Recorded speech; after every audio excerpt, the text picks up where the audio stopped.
We talked about the cell in general, how everything works together, and the whole gist of what. I hope you go back and look at some of those animations that I didn't get to follow through with in class. But it was all about what the purpose of these parts are for the cell, how it all works together. The ultimate driving force behind all this is the DNA, and it all works together to take that blueprint, to get a message encoded within it, like with mRNA, get it out to the ribosomes, get it translated, and turned into a language, turned into an actual protein, get it translated at the ribosomes, and then exported if necessary. Okay? If not, keep it in the cell. And that's the point of all the stuff that we're doing. And to keep the cell alive and to produce the energy necessary for all of these reactions, that brought us to the mitochondria. It's not a site of protein synthesis, but it is very important in terms of fueling all of this. All right, well, anything interesting you remember what I said about the mitochondria? Has what? Has its own DNA, right. And it's independent and different from your nuclear DNA, okay? All right, now this right here is a picture of, we call, what? What is this? What's the name of this thing? Good, the citric acid cycle. You also know what it's known as? What else did I call it? The Krebs cycle. Okay, good. Now, let's take a step back a minute and figure out, first of all, where we are. Remember that we are in the mitochondria now, right? And we are not only in the mitochondria, but the guts of the mitochondria, the very inside. There's actually a double membrane in the mitochondria. There's the gooey ooze on the very inside, and there's a little membrane around that, and then there's a space, and there's a membrane around that. If you remember, it sort of looked like the inside of that bean picture that we showed. But anyways, what we're looking at here is the actual inside gooey part, all the way inside the mitochondrial matrix here, okay? And this is where this happens. Now, is there machinery like this? Of course not. Okay, this is actually designed as a Ferris wheel to show you how the cyclical nature is and how it rotates around. But this is just a series of reactions, and this is happening all over through this stuff. And these reactions are happening. Now, I had to memorize all these steps, but you don't have to. Okay, that's not the point of this class. What you just need to know, and what I've already went over, is the big parts. Okay, so let's review before we move on. Number one, before cellular respiration actually happens in terms of the mitochondria, before anything gets in the mitochondria, something happens to a glucose molecule before it ever hits there. Okay, what is that process called? Glycolysis. That takes glucose and splits it into what? Good. Pyruvic acid, how many of them? 2 of them. And when that happens, how many ATP can you yield? Oh, which one? 12. Where'd that one come from? I didn't even say that one. 2 from glycolysis, that's right. Now, whoever said 4, you're not wrong, because that's going to come back here in a second. Okay? It's just you got one step ahead. 2 from glycolysis. Okay? So that means I have 1 glucose molecule, split it, 2 pyruvic acids, I got 2 from 2 ATP yield. Now, here's what I want you to know about that. That involves no oxygen. That is before you get to the mitochondria. So if I ever ask you, when it comes to cellular respiration, how many ATP can be produced anaerobically? What I mean is, before you ever involve oxygen in any of the steps that you're dealing with, in other words, before you ever actually enter the boundary of the mitochondria, how many ATP can you produce through cellular respiration? Well, that would be whatever you can get from glycolysis, which is 2. Okay? All right, now this stuff starts to involve oxygen. Now, we haven't seen it directly yet, but know that it is involved with what's going on in here. I'm going to give you a more direct role here in a minute of what it actually does. Okay, so here's our glucose. It's split. And now remember, what you see here is only 1/2 of everything that's going on, right? Because we said 2 pyruvic acids enter this Krebs cycle. Okay? So we can imagine everything in duplicate, all of this happening again over here. Okay, so carbon is lost in the form of what? CO2. That's why we breathe it out. Okay? It happens a couple different times. Notice that as these molecules get modified, some carbon gets lost sometimes, and usually when the carbon gets lost, it renders a little instability with that molecule. And what else sometimes gets lost in association with that?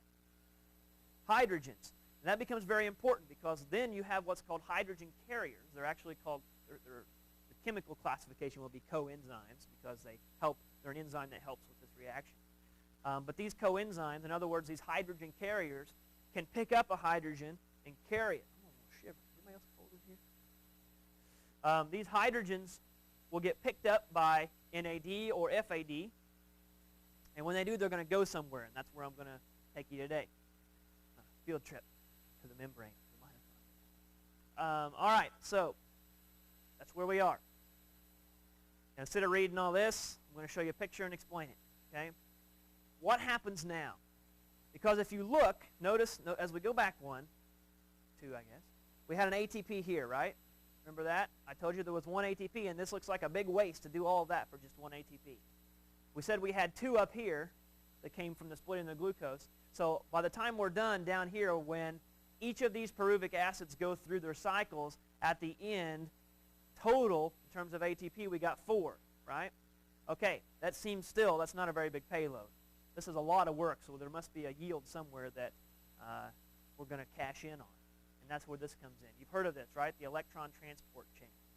So it's all related. We've got glycolysis. We've got the Krebs cycle, or the citric acid cycle, right? And then coupled with that is the electron transport chain. Now, all of those 3 steps together are going to make up cellular respiration in general, okay? All right, let's look at what's going on here. Where we are is we've moved from the gooey matrix to the edge, the inside membrane. See where we're at here. Not the outside membrane, but the inside membrane, right there at the edge. So what we have here's our carriers, and they're coming up. And when they come up, what they're going to do is get close to this. There's going to be a chemical reaction, or several chemical reactions that take place that cause that to unload its hydrogen. It's going to unload it. It's going to dump it off. And when it does, that hydrogen is going to pass through the membrane space and get in between this area, sort of this blue area that you see. Okay, out here. Notice that here's the outer mitochondrial membrane. Here's the inner membrane. So we're looking at all of this sort of blue space through here. Okay, now let me explain it, then I'll show you some animations that will help set it in motion. So hydrogen gets dumped off. Okay, who cares? Well, a lot of hydrogen gets dumped off because there's a lot of these carriers and there's a lot of citric acid cycles all going on at once inside one mitochondria. When that hydrogen dumps off, what it does is it reacts with a couple chemicals that are inside the plasma membrane to the point where its electron sort of gets stripped away. Okay, now remember, I don't know what chemistry background you've had, but you've heard of electron. It's like chapter 2 in every science book, right? That one little mini chemistry chapter. You've got a nucleus, composed of protons and neutrons, and you've got electrons buzzing around the outside of them. Well, hydrogen is the simplest atom that exists. The only thing that comprises a hydrogen atom is one proton, no neutrons, one proton and one electron buzzing around the outside of it, small as you can get. Well, that one electron gets stripped away from that hydrogen through a series of chemical reactions. Okay? Now, why is that important? Well, when it does do that, naturally, as this thing moves around, the hydrogen gets kicked back in here, and you get this, excuse me, the hydrogen ions, the electrons stay within and lodged within these molecules that are embedded in the membrane. And now you've got sort of this hydrogen ion by itself. An ion is different than an atom, right? An ion has a charge. It has lost or gained its electrons, okay? Or some of them, their electrons. In the case of hydrogen, it lost its electron, and it went from just being regular old H to H positive with a positive charge because it's missing its electron. You don't have to know all that. But the point is, what happens is this electron, it's called a transport chain because it's sort of like a bucket brigade. What you have is sort of like, how a waterfall, you can't have a water rise. You can have a waterfall, right? If you wanted to harness energy from a waterfall, you could do it in tiers. You could have it coming out like the top of the wall there, and it could come down, and then you could let it level for a while. As it was falling, you could make it move something, right? Push it like a propeller or something like that. But water only goes down because of gravity. It doesn't go up. It all has to do with energy. There's more potential energy at the top, and the farther you go down, the closer you get to the ground, the less potential energy something has. It doesn't have as far to fall, that kind of thing. Well, it sort of relates to the same thing with electrons. Some molecules, when they hold electrons, possess a lot more energy than other molecules. So you can pass an electron from something that has a lot more energy, you can pass it along to something that has less energy. Sort of like diffusion. You can take where there's a lot of it, it'll spread out to where there's less of it, kind of thing. So as these electrons are absorbed, what they'll do is they'll start sort of getting passed on, and they'll float down to the next one. And whenever this one releases the electron, it causes something to happen. A chemical reaction will start to occur. And And this guy now has absorbed energy, and he's going to turn and release it to the next one, and when he does, there's going to be a chemical reaction that's performed there. What happens is this energy associated with that electron gets sort of passed along and shifted from one end to the other. So just like with the waterfall, at some point there has to be an end where it can't get passed on anymore. That's where oxygen is going to come in. That's why it's so important to our body. There's going to be something at the very end that takes it on for the last time. It doesn't pass it to anybody else. Okay? All right, so as this electron is getting passed around, what it does is I told you a chemical reaction takes place, like as it turns and as it passes, it causes something to happen. Well, what it causes to happen, it's weird, I guess, but what causes to happen is there's these channels. These molecules that are passing this along are actually channel molecules, and they're embedded in this membrane. And what they do is once they possess energy and then shift it off, just for a moment, it allows them attraction to hydrogen ions. So it's almost like they become sticky just for a second while this energy transfer is happening. And as they become sticky, these hydrogen ions start to bond with these channels. You don't see them on this diagram. I'll show you in a minute. But there's channels like right along where that line would be, where they have to pass through. And when it sticks to that hydrogen, it then sort of just takes it and spins it around and carries it and dumps it on the other side of the membrane. It has allowed it to cross that barrier. Okay? So what I'm saying is energy is extracted in terms of a moving electron. And as that electron is extracted and moved, it gets passed along from channel to channel, and every time it gets passed to a new channel, that channel can grab onto a hydrogen and pull it to the other side. Follow me? Does that make sense at least a little bit? I'll show you an animation here in a second. So we've got the hydrogens are brought in, they're stripped of their electrons, the electrons start to get shuffled, and as they are passed from molecule to molecule that span that channel, that span the membrane, it passes along, it gets stuck to the hydrogen can be chemically gravitated towards it and attracted to it, it sticks to it, it'll bring it to the other side, and it just keeps shifting. The more hydrogens that come in, the more electrons get stripped off, and those guys just keep doing this. And they keep pumping up is what they're doing. They keep pumping hydrogens up into this space.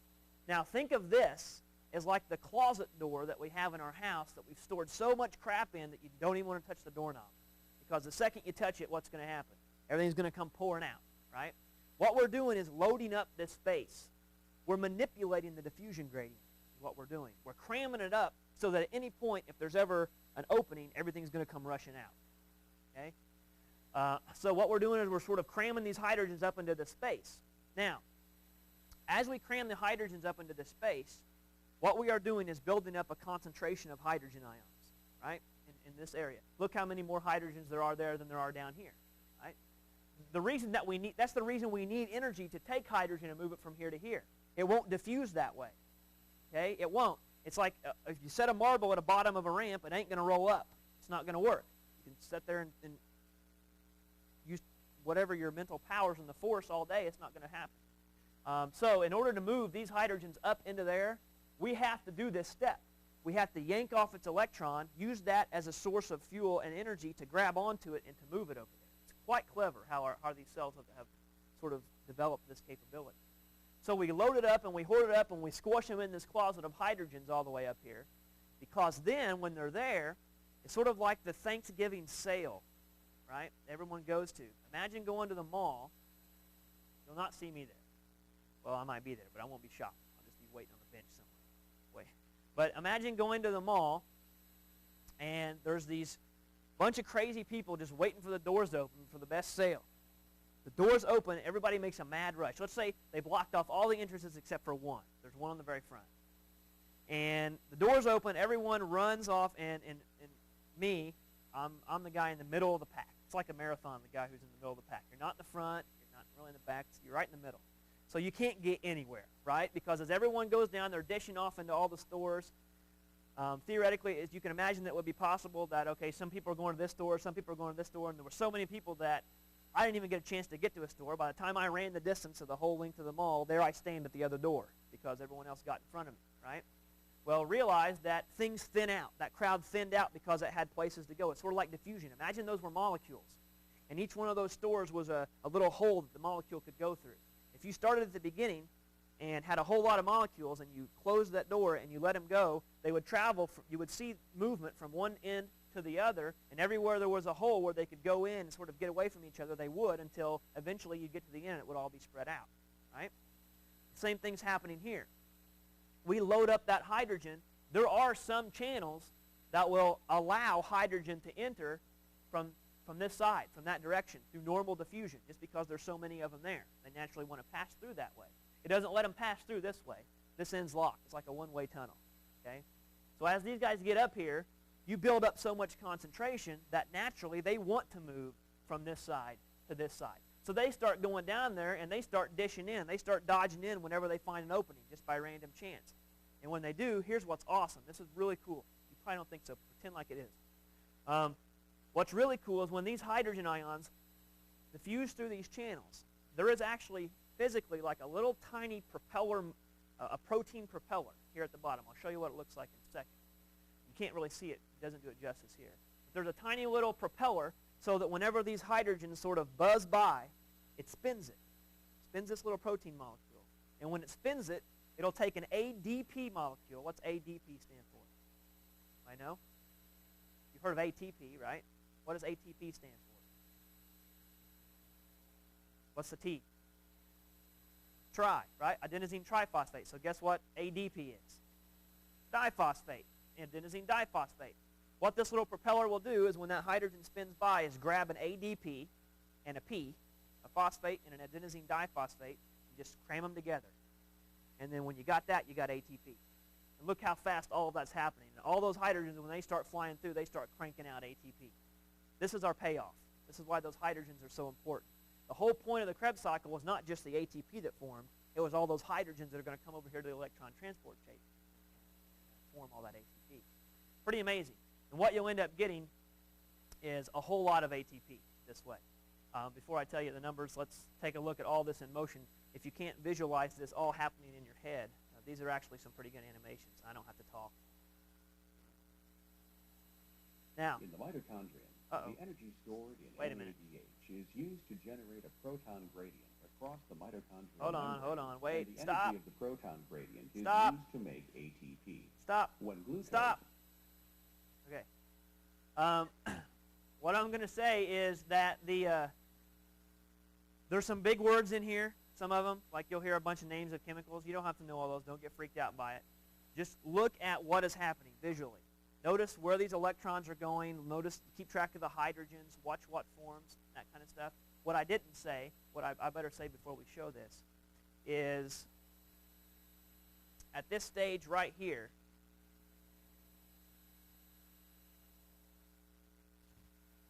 there comes a point where, see this electron spinning around? As this electron gets passed along, like I said, at some point that energy sort of fizzles out because it can't last forever. Otherwise, we would never have to eat anything. We could just let ourselves be renewable energy sources for themselves.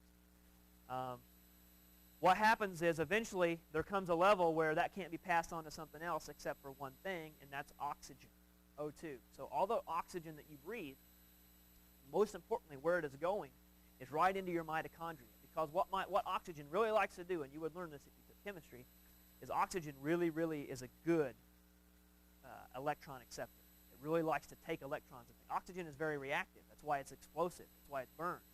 Oxygen loves to react to things and take electrons away from it. So when you present your cells with some oxygen through here, guess what? It's going to be like an electron sponge. It's going to start sponging these electrons up, and it's going to accept those electrons.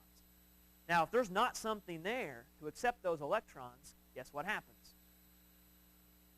Everything backs up, okay? And you asphyxiate, you choke, you suffocate in a very short amount of time. Imagine how little time it takes for you to suffocate, right? That's how fast all the cells in your body start to shut down. That's how dependent upon we are, and that's how fast all these reactions are occurring. Now, can other things besides oxygen absorb these electrons? Well, yes. And that gets dangerous. So our body has a way of dealing with that. Anytime you have electrons that are stripped away or lingering around, you can produce things that you've heard on infomercials before called like free radicals, right? Things like that. You've heard of like great B vitamins that oxidize free radicals and all kinds of crazy stuff like that. Well, it's a fancy way of saying that. It's sort of neutralizing things like this. These electrons can pose a problem if we don't have a way to deal with them. So we've got to have a way to deal with them. Oxygen is the best way. Some other things can come in. cyanide can pose a problem, can start accepting electrons instead of oxygen if it's present. The point is that's why we need oxygen to survive. Okay, now when oxygen gains an electron, it becomes reactive and it wants to react with something. A bad thing could form. It's called a superoxide molecule. It's actually 3 oxygen atoms together with a negative charge, 2 negative charge. When that happens, it's very dangerous. I mean, you could, if we don't have things like we talked about, like lysosomes and peroxisomes and things like that, to help neutralize those things, it can wreak havoc on cells and tissues. Sometimes in people that happens. There's diseases associated with that. But what will usually happen is that oxygen will accept that electron or electrons, and when that happens, it usually bonds with something immediately. Well, what is there a whole bunch of floating around right here? Hydrogen. So naturally it starts to bond with hydrogen, and you get, what do you get? What makes sense? Think of something you know made of oxygen and hydrogen. Water. You get a lot of water. Sometimes, however, you can get, which is not shown on here, but sometimes you can get something called peroxide, hydrogen peroxide, H2O2, which is very similar to H2O, right? Only 1 atom difference.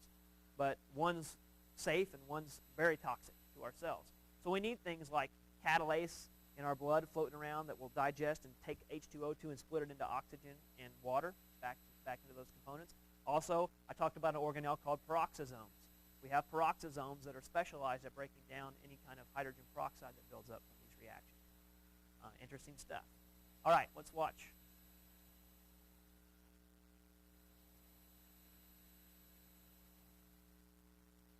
In the mitochondria, the energy stored in NADH is used to generate a proton gradient across the mitochondrial membrane, and the energy of the proton gradient is used to make ATP.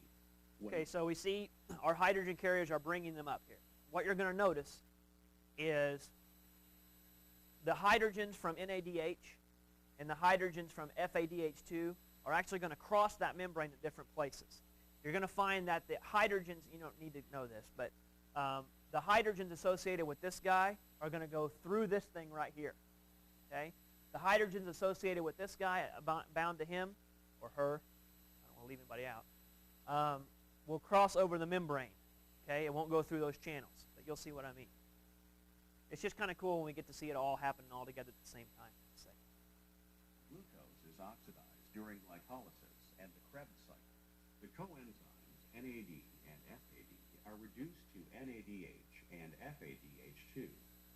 Inside the mitochondrial matrix, the electrons from NADH are transferred to the electron carrier coenzyme Q by NADH dehydrogenase, and the protons are transferred across the membrane to the intermembrane space.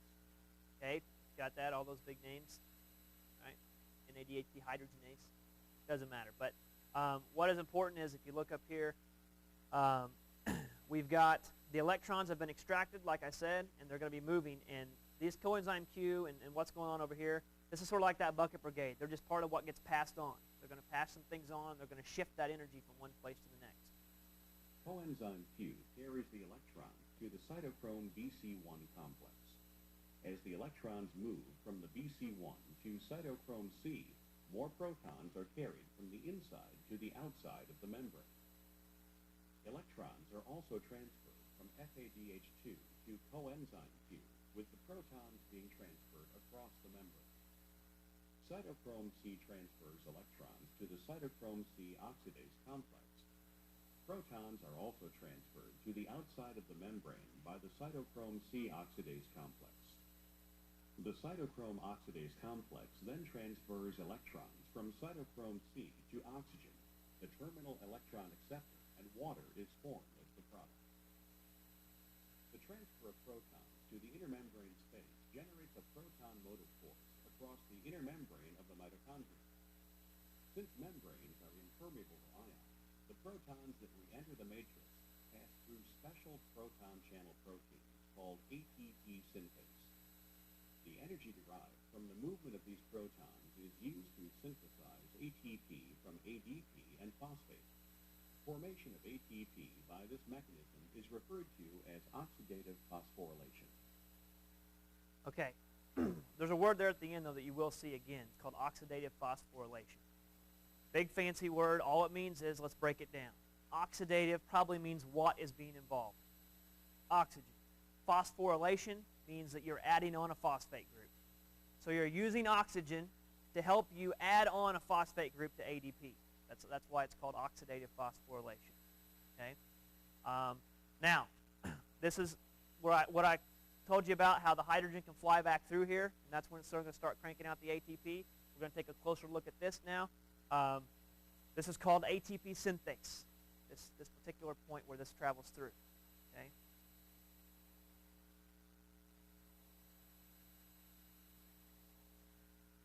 All right, there's no sound on this one, but if you take a look, what we're looking at here, I know things aren't drawn exactly the same, but here's the hydrogens that have been pumped up in there, and that thing where they fly through to make the ATP, it's this thing right here. Okay, so we're going to take a look at this. This is ATP synthase.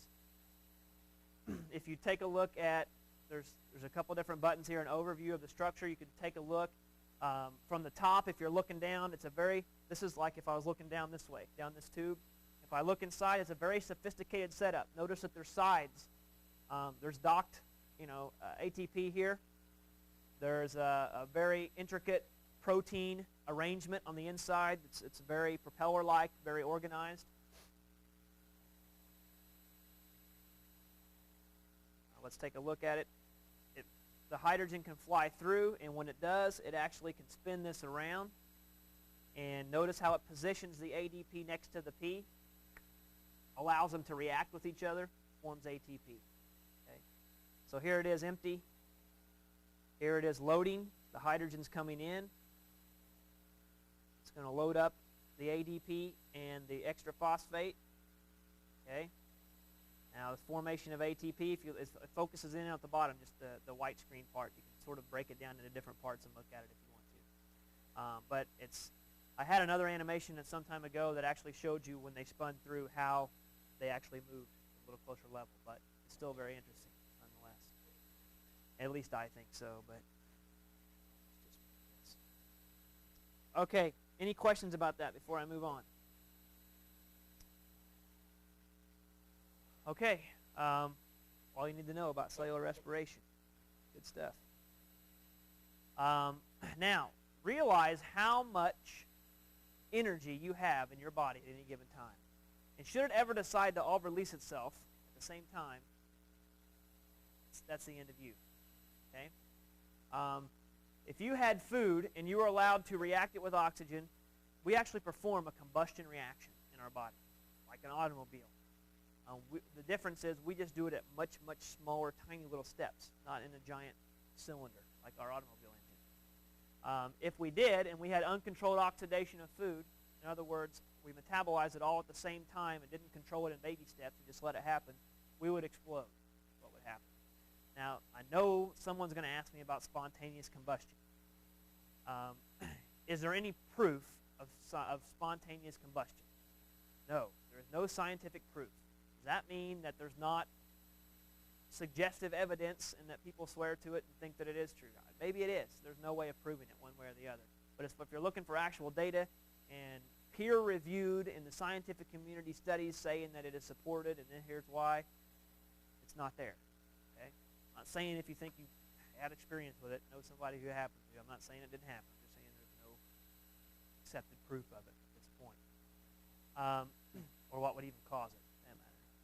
Chances of your trillions and trillions of cells in your body all just lining up like the planets all align, like all of your cells are going to align metabolically at the same time, is pretty much impossible.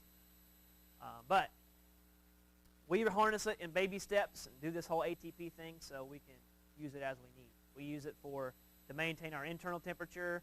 Anything extra we release. You'll find out that we are efficient at extracting energy, but we're not efficient at using all of our energy. We waste a lot. Okay, so this is a summary of it all. I don't need to read that to you, but it says right here, though, that 34 ATPs are made aerobically per glucose molecule. Now, I say that as a net product. You might read places somewhere else where it says 36 or even 38, but I'm talking about when everything's said and done, after you involve all the steps involving oxygen, by the time we get through all that stuff we just went through, you get 34 ATP. That's aerobically. What you can add to that is the two from glycolysis that were made anaerobically. Okay? So we've got 36 then. I think total. So what you need to keep in mind, the special numbers, you got 2 from glycolysis, you got 34 from cellular respiration, aerobic respiration, meaning everything that's inside the mitochondria. I'm counting those ATP from the Krebs cycle too. You've got 34 from all of that, 2 from glycolysis. It's a magic number of 36. Okay? You may read 38 somewhere else, but I count 34. I think your book does too, because you lose a couple. It takes some energy to run this whole process. So people usually sort of like the gross versus the net. Kind of just look at it from the net perspective. Okay, one other thing we can point out here about glycolysis is we know this to be true. We know that when glucose gets converted to pyruvic acid, you get your ATP. But let's say that there is no oxygen available. Okay, such as one of the labs that we're going to do is a yeast fermentation lab. You can take yeast, which are normally aerobic, and you can they can use oxygen to survive. But if you cap them and leave them in an oxygen-free environment, they can also just do glycolysis type of thing. They can also just not use oxygen. And generally, their waste products are much different. When their waste products in an anaerobic environment is, well, what's yeast pee? Some of you drink it all the time. Some of you maybe drink it a little bit. Alcohol. That's yeast pee. Okay? When yeast metabolizes under fermentation, especially under anaerobic conditions, it produces alcohol, ethyl alcohol, and carbon dioxide. Carbon dioxide escapes. You ever bake bread? You might make homemade bread, right? It smells like alcohol. But when you bake it off, the alcohol evaporates very easily. But you can smell it when it's fermenting, when it's mixing, that kind of stuff. The carbon dioxide is what leavens it, it leavens it. Yeah, it makes it rise, and the gas bubbles bring it up. That's why there's those little tiny spaces in bread and that kind of stuff. So those are the two major products. What though if, like in our body, what if oxygen is not present? Well, obviously we would die pretty quickly without oxygen, but let's say there's just it's not a matter of it being present or not, it's a matter of it's not present enough to make things work great. For example, you're exercising really, really hard, and you're creating what's called an oxygen debt. You need more oxygen than what your body is bringing into itself right now because you're using so much energy. In situations like that, sometimes you feel your muscles get really sore, right? They get heavy, they get sore, they start to ache. You've probably heard that that's because of lactic acid buildup. Well, why? This is why. What will happen is if pyruvic acid lingers around and it starts to build up and there's no oxygen to facilitate this electron transport chain, pyruvic acid can't go anywhere. It's not going to go into the mitochondria because that chain's backed up. It's slowing down. It's bogging down. So what will happen is your pyruvic acid will get converted into lactic acid, and it'll start to build up all throughout the tissue, especially muscle tissue, where there's a lot of energy associated with it. Now, does that mean it's forever there? No, because that's why we can't exercise forever. Eventually, when we cool down and we start to repay our oxygen debt, we start to bring more in, and it catches all back up. This gets converted back into pyruvic acid, and then it goes into the mitochondria for cellular respiration. So just a matter of temporary storage. Okay, that's pretty much the entire explanation for all of this. All right, something called vaults. They're very ambiguous. There's not a lot known about them. It's a new area of research because they just found out about them. But what's neat about them and why I mention it is because, interestingly, they happen to have a shape. They're sort of like octagonal little barrels. And they happen to have a shape that matches almost like puzzle piece perfect to the nuclear pores. Okay? So they're probably some sort of transport mechanism to move things in and out of the nucleus, but we just don't know enough about it yet. There has been, it's abundant in areas with actin. Actin we'll learn more about later, like when we get into muscle physiology. It's a specialized protein. It's also been, there seems to be some relationship with drug resistance associated with the performance and the abilities of these vaults and things like that. There's really not much else to say about it. The cytosol, remember that's all the gooey filling of the cell. The cytoplasm would include the organelles. Cytosol is just the gooey part. It's still important though because there's a lot of stuff there. Our ribosomes some ribosomes are free floating around there. There's stuff happening there. This whole glycolysis thing we talked about, that happens in the cytosol. That doesn't happen in the mitochondria. So we got to mention that. Glycogen and fat. You guys should have heard of glycogen before. It's called animal starch. And What that means is that that's our storage form of our carbohydrates. I'll come back to this later, and I'll bring this analogy back, but I like to, for very simplistic purposes, I use the analogy of a roll of toilet paper. Okay? Think of a roll of toilet paper as like starch or like a big complex carbohydrate. And all the tiny little squares are like simple sugars like glucose. Realize that you can take little things like glucose, and if you're not using them all right now, you can sort of reverse make, you think of toilet paper as tearing it apart, but imagine synthesizing it, going back the other way. You can actually take those squares and build them up and roll them up and put them in a nice little package. We could call that glycogen. That's a storage form of the carbohydrates that we need, like sugars, like glucose, and that kind of thing. And then, like in our liver especially, but as time goes on, our body can pull off what it needs, right? Take a square here, take a square there. But in reality, some days are worse than others. You got to have, you know, many squares, half a roll, whatever. It just depends on the day, right? So that's glycogen and fat. They are stored as little inclusions, like little vesicles that are floating around, okay, inside that cytosol. The cytoskeleton, you've heard of that too. It's like this little framework that gives a little bit of body and rigidity to the cell. Still pretty squishy, but there's something in there at least giving it some structure. Here's 3 different kinds here. Okay, this is made of protein. Pretty much everything is made of protein. All your genes code for proteins. Everything in your DNA codes for proteins. It's a matter of, are they structural? Are they functional? What are they? So here's a couple different types of structural type of proteins that we'll find in the cytoskeleton. We've got microtubules and microfilaments. The difference between them, notice they're all made of little protein structures all stuck together. Okay, they're like these little cables. This one is called a microtubule. How can you tell the difference between these? A tube is hollow on the inside, right? So is that. A filament is actually solid all the way through. Think of like a light bulb filament, like the wire that goes across. Okay, this is a little thinner, but it's solid all the way through. This is an actual like a straw, like a tube. They're really tiny. They're found in various places. You know, their density will change depending on the type of tissue that we're dealing with and the type of cells that we're dealing with, but they're pretty much in every cell. Then we've got keratin. You've heard of keratin, right? Your fingernails, your hair, that kind of stuff. Notice it's a little bit bigger. This is a polypeptide strand. In other words, this is like one giant protein that's all together, and then it's sort of braided and weaved in with some other giant proteins all together. It's much more rigid.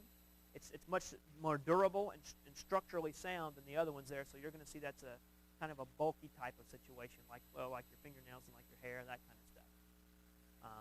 It's found other places too, but that's where you're going to find it the most. Okay. Well, keratin is an example of what's called an intermediate filament. So these are actually called intermediate filaments, but keratin is the most common. Okay. I can let you go over that yourself in terms of which one does what. I just want to point out something here that you can't read, sort of interpret from the picture. I want to show you this. Make sure you read this, though. If you have any questions, ask me. But these are just some things that you're going to find these things useful for, whether it's mitosis, whether it's cilia, flagella, that kind of stuff. These are all structurally important to those processes. I want to point this out, though. This is really neat. This is going to require a little charades on my part, so bear with me. Let's take a nerve cell, okay? And one of these little things that are made up here, they travel all the way down here, and when there's an electric impulse sent, they get released, and they go across the synaptic gap, and they go to the next neuron. What are they called? What are these little chemicals called? Neurotransmitters, right? Acetylcholine, epinephrine, there's all kinds of them. Dopamine, serotonin, you name it. Well, how does a neurotransmitter get all the way from here to there? Now, these neurons are actually, they're very long in terms of cellular terms. And these little tiny molecules have a long way to go. So long that if there was no help whatsoever and we relied solely on diffusion in hopes of probability for them to make it from here to here, it's estimated it would take them about 50 years to get there. We ain't got that kind of time. Okay? If we needed to conduct a nerve impulse, we need it now. So how does our body compensate for this? It's really cool. We have this is one example of microtubules and why they're important. There's actually, they form these highways all throughout the cell, especially in nerve cells. I put highway in quotes, of course, because what you have is actually this up here. Here's these little inclusion vesicles. Notice that stuff's being coded for by the DNA. It's getting synthesized on the ribosomes. You're putting that protein together. It's going to end up being a neurotransmitter, let's say. It gets packaged by the Golgi body because it needs to be exported, ultimately. Okay? So all that sorting protein, all that kind of stuff we talked about before, all applies in here. It's just all within everything that's happening here. This lands onto this microtubule highway, and here we are up here. Take a look at this. Here's this inclusion vesicle. Inside it is your neurotransmitter. Here's another kinesin molecule. It's a specialized protein molecule that is going to work in conjunction with this vesicle as well as this tubular highways. Now look, it's got little legs. It actually walks, physically walks, from this end all the way down to that end. Okay, and the way it works is really cool. I just imagine this little guy. I want to dress up like a kinesin molecule for Halloween. Put the little ball on my head. No one will know. You guys will. I'm going to do that, and I told you I'm going to get a double helix tattoo too, so that whenever I curl it like that, it unwinds and winds back up. I'm going to figure out how to make it work. Anyways, what happens right here is once all three of these come together, it changes the chemistry. Okay, now I use that term loosely. I can't go into all the chemistry, but realize that when I got something here and I got something here and they come together, now they are part of one thing, and any chemistry is going to change a little bit. It's going to change some of its properties. It's going to act a little different. So just realize that when these things come in contact with each other, their chemistry changes enough to where when this thing hits this highway, it hits on one leg. And the second that one leg hits, it changes the chemistry that fast to where it makes this leg be attracted. So it steps down. And the second that changes, the chemistry changes, and it all at the same time, it's like they switch, and this one is now loose, and this one's attracted, and it just bounces back and forth until you actually get this little guy waddling all the way down to the end in fractions of a second. Yeah, sort of, except a lot faster. So imagine, just like solid legs, like you didn't have any joints. It sort of just kind of just goes like that all the way down. But that's incredible. I mean, I don't know if you think about that, but there's a lot of crap that happens in our cells that we don't even have any clue as to how it works. Not only that, but just the fact that it's there is amazing. Okay? Think of how different your life would be if that one little molecule wasn't there. What if there was a genetic mutation for these cells from the very beginning that affected the protein production, a specific sequence, one amino acid out of whack, that protein was rendered useless, that cell would cease to exist. Like in that case, it would be like a spontaneous abortion that no one ever knew about, for example. If it was like some kind of genetic recombination in a zygote or whatever. Things like that have to exist. Eventually, at some point, now at the first cell it may not have to, but when they become specialized and you have nerve cells, at that point, if these aren't there, nerve pathways can't function and life ceases at that point. DNA somewhere. It's just floating around here in the cytosol. Yeah, I know that's a bad answer, but that's true. Yeah, what will happen is, this is what you got to imagine. I only show a few pictures of things up here, but if you were actually looking at a cell, you wouldn't be able to see anything because there's so much crap all just combined in there. What you have is just who knows how many different types of chemicals, fragments of things, pieces of proteins, chemicals from the outside, genetic code, mRNA floating around in here. There's so much swamp of stuff floating around together. It's just by random, well, I'm going to say that loosely. It's by random chance that things just bounce around so fast until they find something they can hook to. And they're made for each other. It's like that song. You got what I need. Well, they got what each other needs, right? So that kinesin molecule could have bumped around and bumped into who knows how many things and never reacted with it. It's just bouncing around like a ping pong ball in there, and we're to assume that, and this is taking a big assumption, and it's the best theory we got. They're in there, they're bouncing around, and at some point, through diffusion, through random chance, there's enough of them to where it happens fast enough to where these things will come in contact with each other. They're not all packaged together, okay? If that kinesin molecule, when it is made over here and coded for and produced, it may or may not. I'm 100%, almost 100% positive it's not. There may be cases where other things are, but it's not going to be necessarily packaged all together with the same stuff. It's not going to come out of the Golgi body because that thing right there came out of the Golgi body. It's already got its packaged proteins in it, and kinesin's not in it, right? So it came from somewhere else, and it's hanging around inside these nerve cells, and it's just going to end up, as these things are all floating around the cell, it's going to come in contact with one eventually, and when it does, it's going to affect the chemistry of it and make it attractive, and it's going to have a certain chemistry that can only be satisfied when it makes this bond down here. So it'll go around until it makes that bond. And once that starts, yeah, sort of. I mean, it's just kind of floating around. I mean, it's not really an organelle in the sense that it's not functioning as an organ. It's not producing anything. It's sort of just like a chaperone, kind of like an usher, if you will, to get from point A to point B. Kinesin molecules are not unique to the nerve cells. This particular function is exaggerated in the nerve cells.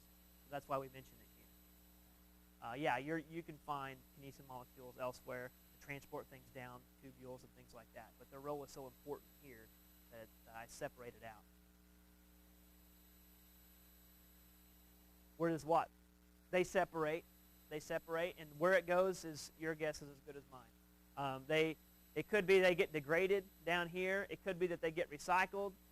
If at ever at any point kinesin, like just random diffusion, right? If ever at any point kinesin molecules start to accumulate down here, if that was even possible, realize that diffusion was eventually allow it to find its way back to here. But we all know that chemicals don't last forever either. It could bump into something else like a lysosome, who knows what, something else that causes it to fall apart and degrade. So we're losing about as much as we make, that kind of thing. So it's just kind of cyclical. You'll find that there's going to be a lot of things like that. There's no way, I mean, maybe there is an answer out there somewhere, but it's not so common that we skip over a lot, like for the chemical reactions involved with this. I could sit here and I don't know them. I could look them up, but once I learned them and looked them up, we could spend 3 or 4 lectures just going over the chemical reactions that are associated with this. So at some point, we kind of just have to say, here's what happens. Just believe me, and then go from there. But I know I would love to just stop and say, okay, so how does that work? I don't want to move on until I find it. Okay. Some more examples of the filaments, how organized they are, that kind of stuff. You can look over that. Why cilia flagella. If you look at the pseudopods of amoeba, and white blood cells even, for us. This particular, that actually looks like an amoeba, but not sure. The pseudopods, these fake feet, right, your medical terminology. What will actually happen, especially with amoeba, but our white blood cells can do it to a degree, is they can shift around. This is weird too. It's almost like they're a little organism. Well, amoebas are. But you can shift around your filaments and shift around your cytoskeleton to actually manipulate your cytoplasm and cause everything to move around, push out on some walls and push out on another wall, and before long, you keep going until you've wrapped something up. That whole movement, that pseudopod movement, is attributed to that cytoskeleton that we're talking about and the manipulation of those tubules and filaments and stuff like that. Which is weird because they're not conscious, they're not thinking, they don't have brains and stuff like that, so how does all this happen? And it's amazing when you really study the chemistry behind it all and see what happens when something bumps into something else. And it sets off a whole cascade of events. This is just showing you how it's all 3D and everything's locked in. There's really no just sloshing around in there. Pretty much everything's anchored in. It's like your body. When you learn anatomy, which, by the way, I'll probably repeat this again, so if I do, just come up. The pictures that you see in your book about anatomy, and you just assume that normal people look like this, and this is the way organs are, you realize that doesn't represent everyone. Only about 70% of the population actually has their parts in the places that the anatomy books say they're in. Some people can go their whole life and never know that things are turned backward, like your stomach is pointing the other way, something like that. Now, generally, when it happens, it kind of happens all together, and a lot of your parts are in sync with each other. If you just got one part out of whack and the rest of it looks like the textbook, then we got a problem. You're going to notice that because things aren't functioning efficiently. But a lot of people go their whole lives and don't find out to the end that they got 3 kidneys, or they got a horseshoe kidney, or they got something different like that. So it's great to learn and get an idea, but as any surgeon, if you've ever talked to a surgeon, or if you know a surgeon, or if you ever get experience to work with them in the field, ask them about that, and they'll tell you that when they open people up, they don't always see the same thing. So that's why they got amplified. That's why they got to know what they're doing. Heart surgery especially, right? Your coronary blood vessels. No person has the same path of coronary blood vessels on the front. There's like one major one that's usually in the same area, but all those branches that you see in the pictures, they don't know what they're getting usually until they get in there sometime. So pressure. That's why they make the big bucks right there. I don't want to go home at night knowing that I wasn't anticipating this artery coming off like it was, and then the dies at the table, and I got to go home and live with that. I couldn't do it. That's what I was going to do. But then I decided, you know what? I'm just going to teach. It's a lot safer. Yeah, teach you to go out there and take care of people. Anyways, all right. This is a whole matrix, how it's all set up. You know that there's some space filling there. Now, what you'll want to do is review that. I hope that's still right. It was in the old textbook. Make sure before we leave so I don't have to clarify anything. Make sure that in Chapter 2 there should be a table labeled Table 2-3. That should be a summary of all the organelles. Let me know if that's correct or not. Okay. So Figure 2-3 looks like in the new book. It's on page 26, right? So make sure you review that, see how they're all linked together, that kind of thing. Okay? Any questions for me? You have my email if you get any. Next week, hang on a minute. Remember that next week we'll be in here. Okay, next Tuesday, I'm going to start with Chapter 3. Excuse me. And then on Thursday, hopefully I can finish Chapter 3.